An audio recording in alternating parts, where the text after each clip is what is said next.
When I first met Linda, I was pretty sure she was just a retired lady that had a lot of energy.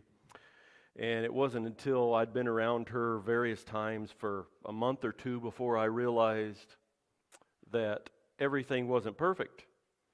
Um, Linda was legally blind, and she could see shapes and colors and kind of faces, but I mean, if she read, something had to be way up here, and we weren't going to let her drive, and all that kind of stuff. And then I figured out later that for years she had had MS.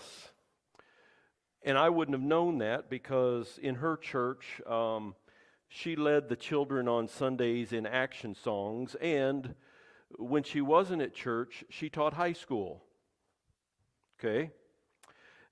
It was amazing as I got to know her over the years, as our families did a lot of stuff together, that we knew physically there were all of these challenges she had that a lot of people would have just sat down and said, poor me, and here's somebody else that needs to take care of me.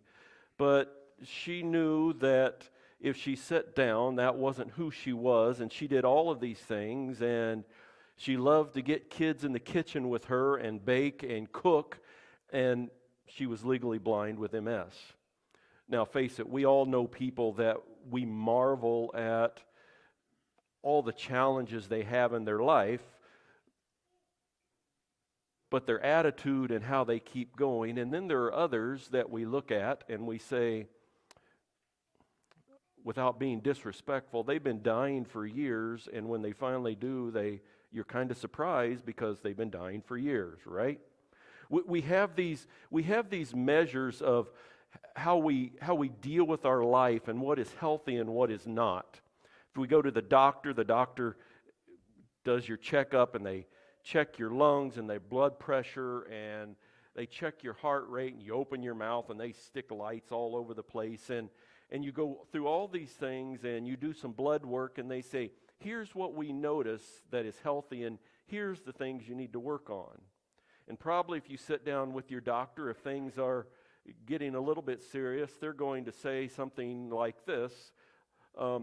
So here's the diagnosis, and here's the prognosis of where that's going to lead, and here's the meds that we can put you on, and here's what you can do, or you can change this about your lifestyle, or this about your habits, or this about what you eat, and it will change, and we might not have to deal with some of this stuff again. And then we have to decide, am I going to hope the magic pill fixes things, or am I going to change?